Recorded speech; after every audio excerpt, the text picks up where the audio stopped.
जय श्री कृष्ण ज्ञानतिमिरान्धस्य ज्ञानाञ्जनशलाकया चक्षुरुन्मीलितं येन तस्मै श्रीगुरुवै नमः। वसुदेवसुतं देवं कंसचाणूरमर्दनं देवकी परमानन्दं कृष्णं वन्दे जगद्गुरुं। रुक्मिणीकेलिसंयुक्तं पीताम्बरसुशोभितं ओवाप्ततुलसीगन्धं कृष्णं वन्दे जगद्गुरुं। हे कृष्ण करुणा सिन्धु दीनबन्धो जगत्पते गोपेश गोपिकाकान्त राधाकान्त स्तुते तप्त काञ्चन गौराङ्गी राधे वृन्दावनेश्वरी वृषभानुसुते देवी प्रणमामि हरिप्रियं। श्री कृष्णाय वासुदेवाय हरये परमात्मने प्रणतक्लेशनाशाय गोविन्दाय नमो नमः। हम लोग कल की कथा में सुन रहे थे कि शौनक जी ने सूत जी से पूछा कि जब नारद जी चले गए तो व्यास भगवान ने क्या किया। तो व्यास भगवान, सूत जी कहे कि व्यास भगवान अपने आश्रम पर आकर के और इस भक्ति योग को बढ़ाने के लिए श्रीमद्भागवत की रचना की। ये मद्भागवत जो है शांति का साक्षात साधन है और भक्ति योग का भी। तो संसार के लोग इस बात को नहीं जानते। श्रीमद्भागवत की रचना व्यास जी ने यही समझकर परमहंसों की संहिता के रूप में रचना किया। इसके श्रवण मात्र से पुरुषोत्तम भगवान श्री कृष्ण के प्रति परम प्रेममयी भक्ति हो जाती है, सिर्फ श्रवण मात्र से, जिससे जीव के शोक मोह और भय नष्ट हो जाते हैं। यहाँ पर मोह शब्द का फिर से यहाँ पर आ गया। तो जब मोह ही समाप्त हो जाएगा इसके श्रवण से, तो निश्चित रूप से हमारा जो इनके सेनापति हैं वो लोग भी इससे दूर हट जाएंगे, काम क्रोध लोभ, और साथ में शोक भी चला जाएगा जीव का और भय भी नष्ट हो जाएगा। तो उन्होंने इस भागवत संहिता का निर्माण और पुनरावृत्ति करके इसे अपने निवृत्ति परायण पुत्र श्री सुखदेव जी को पढ़ाया। श्री शौनक जी ने पूछा कि सुखदेव जी तो अत्यंत निवृत्ति परायण हैं, उन्हें किसी भी वस्तु की अपेक्षा नहीं है। निवृत्ति परायण का मतलब है उन्हें किसी भी वस्तु की अपेक्षा नहीं है, वे सदा आत्मा में ही रमन करते हैं। फिर उन्होंने किस लिए इस विशाल ग्रंथ का अध्ययन किया। फिर सूत जी ने कहा, जो लोग ज्ञानी हैं, जिनकी अविद्या की गांठ खुल गई है और जो सदा आत्मा में ही रमन करने वाले हैं, वे भी भगवान की हेतु रहित भक्ति किया करते हैं। ज्ञानी भी बताए थे, रामचरितमानस में भगवान कह रहे थे नारद जी से कि मेरा दोनों भक्त, दोनों जो ज्ञानी भक्त और भक्ति भाव से जो पूर्ण है वो भक्त, दोनों भक्त मेरा ही बेटा है, पुत्र है। लेकिन दोनों को काम क्रोध लोभ जो है दोनों को तंग करता है, लेकिन एक को बचाने की जिम्मेवारी मुझ पर है, एक अपने से बचना पड़ता है। तो ज्ञानी को भी भक्ति चाहिए।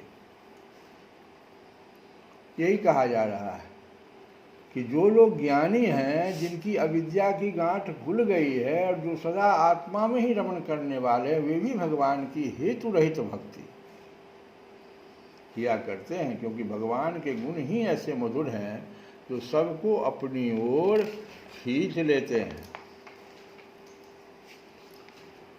फिर बस श्री सुखदेव जी तो भगवान के भक्तों के अत्यंत प्रिय और स्वयं भगवान वेद व्यास के पुत्र हैं।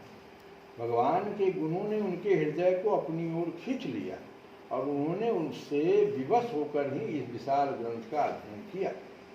शौनक जी, अब मैं राजर्षि परीक्षित के जन्म, कर्म और मोक्ष की तथा पांडवों के स्वर्गारोहण की कथा करता हूँ, क्योंकि इन्हीं से भगवान श्री कृष्ण की अनेकों कथाओं का उदय होता है।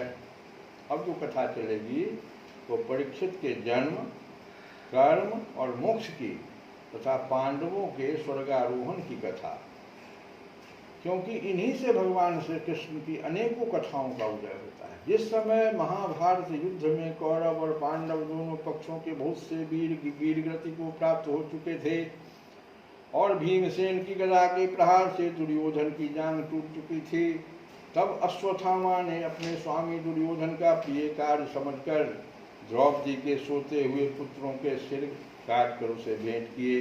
यह घटना दुर्योधन को भी अप्रिय ही लगी, क्योंकि वह ऐसे नीच कर्म की सभी निंदा करते हैं। उन बालकों की माता द्रौपदी अपने पुत्रों का निधन सुनकर अत्यंत दुखी हो गई। उसकी आंखों में आंसू छलछलाए, वह रोने लगी। अर्जुन ने उसे सांत्वना देते हुए कहा, कल्याणी, मैं तुम्हारे आंसू कब पोंछूंगा जब उस आतताई किसे कहते हैं? आग लगाने वाला। आतताई की व्याख्या यहाँ पर आई है, क्योंकि अर्जुन ने आतताई शब्द से अश्वत्थामा को संबोधन किया है। तो आतताई कहते किसे हैं? आग लगाने वाला, जहर देने वाला, बुरी नीयत से हाथों में शस्त्र ग्रहण करने वाला, धन लूटने वाला, खेत और स्त्री को छीनने वाला, ये 6 आतताई कहलाते हैं शास्त्र के अनुसार। तो अर्जुन ने कहा कि जब उस आतताई ब्राह्मण अधम का सिर गांडीव धनुष के बाणों से काट कर तुम्हें भेंट करूंगा और पुत्रों की अंत्येष्टि क्रिया के बाद तुम उस पर पैर रखकर स्नान करोगी। अर्जुन ने इन मीठी और विचित्र बातों से द्रौपदी को सांत्वना दी। विचित्र बात क्यों ये हो गया? क्योंकि ब्राह्मण का लड़का है, वो तो मारने योग्य है नहीं। लेकिन अर्जुन ने पहले ही आतताई शब्द लगा दिया, आतताई को मारना चाहिए। तो विचित्र बातों से द्रौपदी को सांत्वना दी और अपने मित्र भगवान श्री कृष्ण की सलाह से उन्हें सारथी बनाकर कवच धारण कर और अपने भयानक गांडीव धनुष को लेकर वे रथ पर सवार हुए तथा गुरुपुत्र अश्वत्थामा के पीछे दौड़ पड़े। बच्चों की हत्या से अश्वत्थामा का भी मन उद्विग्न हो गया था। जब उसने दूर से ही देखा कि अर्जुन मेरी ओर झपटे हुए आ रहे हैं, तब वो अपने प्राणों की रक्षा के लिए पृथ्वी पर जहां तक भाग सकता था रुद्र से भयभीत सूर्य की भांति भागता रहा। रुद्र से भयभीत सूर्य। शिव भक्त की कथा है कि शिव भक्त बिंधुन माली दैत्य को जब सूर्य ने हरा दिया, तब सूर्य पर क्रोधित हो भगवान रुद्र त्रिशूल हाथ में लेकर उनकी ओर दौड़े। उस समय सूर्य भागते भागते पृथ्वी पर काशी में आकर गिरे। इसी से वहाँ उनका लोलार्क नाम पड़ा। अभी भी लोलार्क कहा जाता है काशी को, इसीलिए। तो सूर्य की भांति भागता रहा। जब उसने देखा कि मेरे रथ के घोड़े थक गए हैं और मैं बिल्कुल अकेला हूँ, तब उसने अपने को बचाने का एकमात्र साधन ब्रह्मास्त्र ही समझा। यद्यपि उसे ब्रह्मास्त्र को लौटाने की विधि मालूम न थी, फिर भी प्राण संकट देखकर उसने आचमन किया और ध्यानस्थ होकर ब्रह्मास्त्र का संधान किया। उस अस्त्र से सब दिशाओं में एक बड़ा प्रचंड तेज फैल गया। अर्जुन ने देखा कि अब तो मेरे प्राणों पर ही आ बनी है, तो उन्होंने श्री कृष्ण से प्रार्थना की। अर्जुन ने कहा, श्री कृष्ण, तुम सच्चिदानंद स्वरूप परमात्मा हो, तुम्हारी शक्ति अनंत है, तुम ही भक्तों को अभय देने वाले हो। जो संसार की धधकती हुई आग में जल रहे हैं, उन जीवों को उससे उबारने वाले एकमात्र तुम ही हो। तुम प्रकृति से परे रहने वाले आदि पुरुष साक्षात परमेश्वर हो। अपनी चित्त शक्ति मन स्मरण शक्ति से बहिरंग एवं त्रिगुणमयी माया को दूर भगाकर अपने अद्वितीय स्वरूप में स्थित हो। वही तुम अपने प्रभाव से माया मोहित उन्हीं जीवों के लिए धर्म आदि रूप कल्याण का विधान करते हो। तुम्हारा यह अवतार पृथ्वी का भार ग्रहण करने के लिए और तुम्हारे अनन्य प्रेमी भक्तजनों के निरंतर स्मरण ध्यान करने के लिए है। स्वयं प्रकाश रूप श्री कृष्ण यह भयंकर तेज सब ओर से मेरी ओर आ रहा है। यह क्या है, कहाँ से क्यों आ रहा है, इसका मुझे बिल्कुल पता नहीं है। तो अर्जुन को भी इस प्रकार से वह जो जिस समय प्रतिज्ञा किया था, इसीलिए उसको विचित्र द्रौपदी ने कह दिया, बिना सोचे समझे आप इतना बड़ा प्रतिज्ञा कर रहे हैं। अब बताइए, आप तो एक ही काम अच्छा कर रहे हैं कि भगवान को आगे करके आप चल रहे हैं, और देखो भगवान की कितनी बड़ी प्रार्थना अर्जुन कर रहा है, इतना भयभीत हो गया है। तो से अब आगे हम लोग एक माँ का गीत गाएंगे कि मंगलमय दिन आजु हे मैया छठी आओल। मंगलमय दिन आजु हे मैया छठी आयल।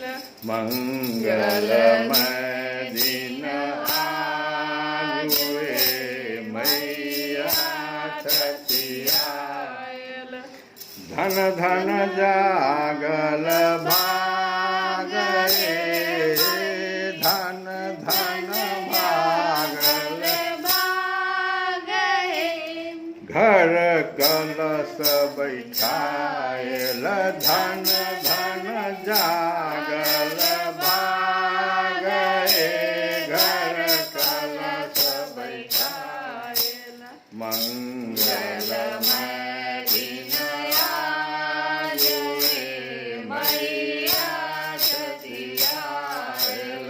मंगलमय दिन आज हे मैया छठी आयल।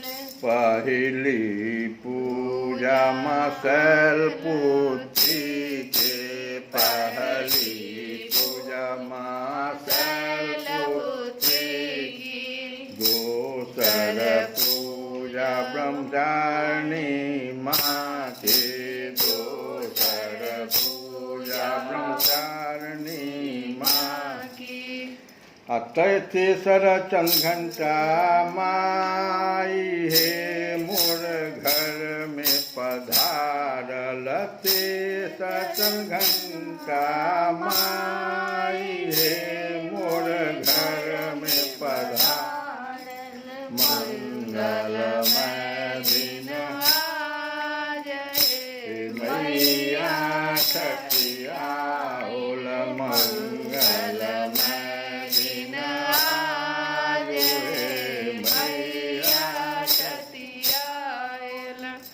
आचार्यम पूजा कुसमांडा माँ के, चारिम पूजा कुसमांडा माँ के। पाँचम में अस्कंद मातु के, पाँचम में अस्कंद मातु के। छठम कात्यायनी माई हे, छठम कात्यायनी माई हे मन कमल फुलायल। मंगलमय दिन आजु हे मैया छठी आओल। मंगलमय दिन आजु हे मैया छठी आयल। सप्तमी पूजा माँ काल रात्रि के, सप्तमी पूजा माँ काल रात्रि की। अष्टमी पूजा महागौरी माई के, अष्टमी पूजा महागौरी माई के। नौमी सिद्धिदात्री माई हे, नौमी सिद्धिदात्री माई हे, शुभ दर्शन पाउल मंगलमय दिन आयो हे, मैया सती आउल। धन धन जागल भाग हे, धन धन जागल भाग हे, घर कलश बैठाउल मंगलमय दिन आयो हे, मैया सती आउल। श्री कृष्ण गोविंद हरे मुरारी, हे नाथ नारायण